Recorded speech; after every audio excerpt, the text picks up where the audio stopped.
It's me, Patrick. It was the middle of 1966 when the Beatles, tired of being who they were and annoyed by the media weight of their scandals, decided to leave everything behind and take a well-deserved vacation after years of intense activity. George Harrison traveled to India to hone his sitar skills. Paul McCartney and George Martin made the soundtrack for the movie The Family Way. John Lennon went to Spain to shoot a film with Richard Lester, and Ringo Starr would use this period to spend family time with his wife and son. While the Beatles were absent, the press speculated that the group was splitting up, and the band's record label began to worry that another artist would take their place. Weeks later, the Beatles were back in the studio, and what was initially conceived as a concept album of childhood and its roots ended up becoming the most influential album of all time. Oh, no. I'm alive. This is take 8 to the wire. Take 1. This is called Good Morning, I listen. Concentrate. When the Beatles were back in the studio after a 2-month vacation in November 1966, it was clear to the band that they needed to work on a new album. EMI was pushing, but George Martin was the first to interfere with the label to tell them that the rules had changed, and that now his boys were going to take the time necessary to deliver new material for release. With their childhood and Liverpool as a concept for their new album, the Beatles began working on Strawberry Fields Forever, When I'm 64, Penny Lane, and Carnival of Light. The first 3 as part of the album, and the last one as an experimental exercise. However, the increasingly insistent pressures from EMI to release something, added to Brian Epstein's, who also believed that the band was losing popularity, forced George Martin to mix and deliver a single. And in a hurry, he gave Penny Lane and Strawberry Fields, which will be published in February of 1967. The single was too powerful, undoubtedly the best single the Beatles had released up to that point. However, the band's winning streak of #1 singles in a row in England was broken, when after 11 weeks, the single never made it to the top, settling for second place, overshadowed by the Engelbert Humperdinck song, Release Me. Still, the release of this Beatles single would mark a milestone in the world music industry.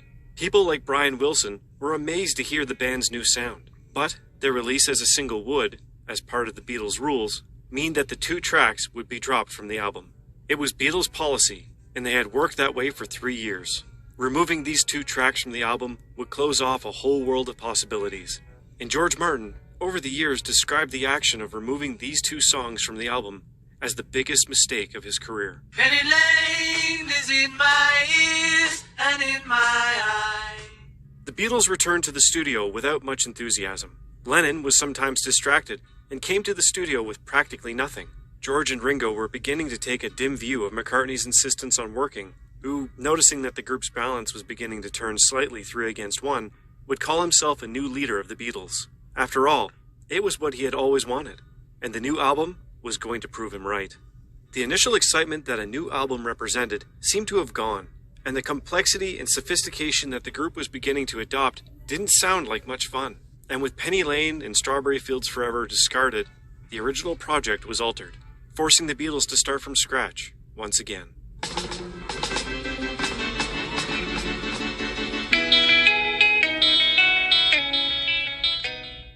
What seemed counterproductive changed the dynamic of the band at all.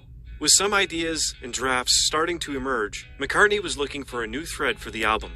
And then the magic happened.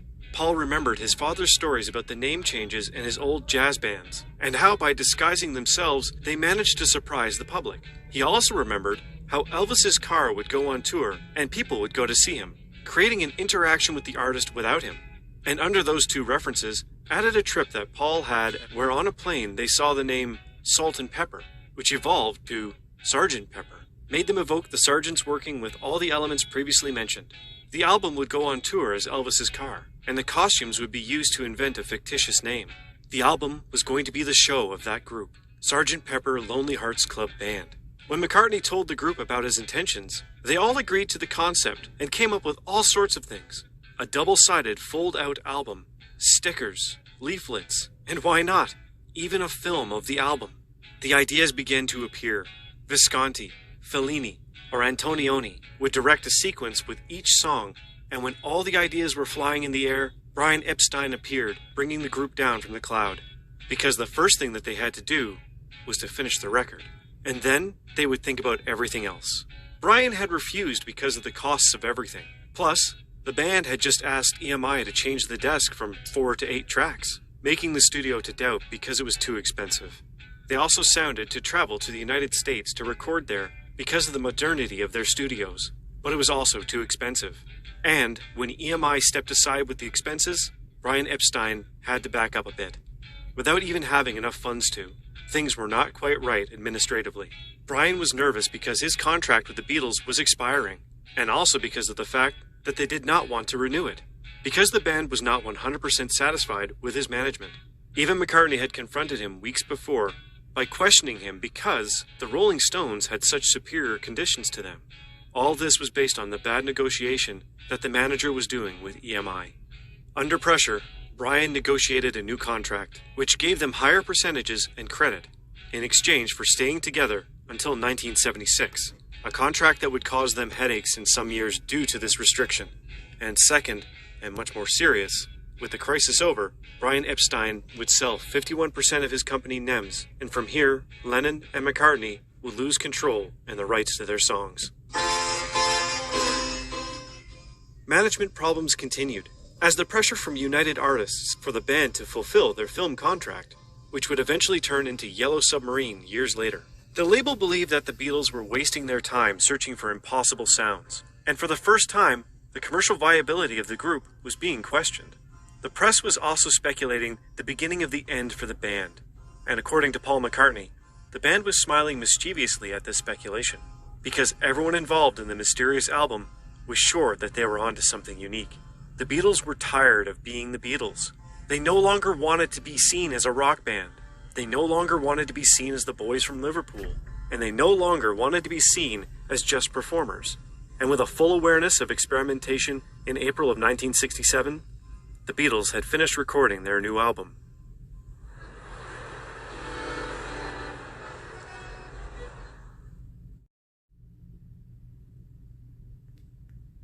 The album starts with the traditional sound of an orchestra tuning, and it continues until the 11th second when the sound of the Beatles comes into action. The song is introductory to the concept. Turned into the band of Sgt. Pepper, the history is sung. It was 20 years ago today, Sgt. Pepper taught the band to play. Fucking good idea. The Beatles started working on this track on February 1st. Some changes in the sound are notorious, like Ringo's drums, which are mic'd in a different way to allow them to sound much more powerful.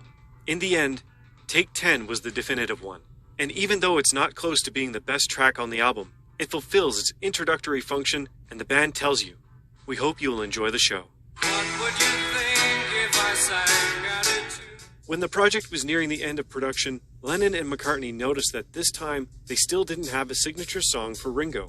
At Kenwood, they finished a melody of McCartney's tentatively titled Badfinger Boogie. The song was simple, and Billy Shears, an alter ego, came about because McCartney chose Billy, as it was a common name. And that was the simple story of the name. And putting the first two songs together became a novel resource that broke with the structural barriers of a rock album. Both songs worked as one, and this was already a good start. The concept of the live concert ended here, on the third track, as Lennon in his own words said that his songs were not part of the concept. Lucy in the Sky with Diamonds came from a drawing by his son Julian, who had made a drawing at his school of his friend Lucy. The song was censored by the BBC because of its acronym forming LSD. However, Lennon always denied such a reference, and George Martin said it was absurd. The lyrical references came from Lewis Carroll's Through the Looking Glass, the sequel to Alice's Adventures in Wonderland. But in the words of experts, the lyrics were much closer to drugs than to children's literature. It quickly became one of the favorites of the album. George Martin insisted on treating all the instruments with echo. The Lowry organ that gives the introduction was played by McCartney. Lennon made a magnificent interpretation of his voice, and Ringo's beats are just another example of the evolution of the band. However, Lennon over the years complained about the overproduction of the song. He insisted on re-recording it correctly as it was conceived, but never found the time for it. The song has its origins in 1964 when Jimmy Nicol replaced Ringo Starr for a few days. The Australian press asked him about his adaptation with the band, and Jimmy answered, "It's getting better." Paul, on hearing this, kept the phrase, and in 1967, it was composed and improved with the help of John Lennon. Second part coming soon.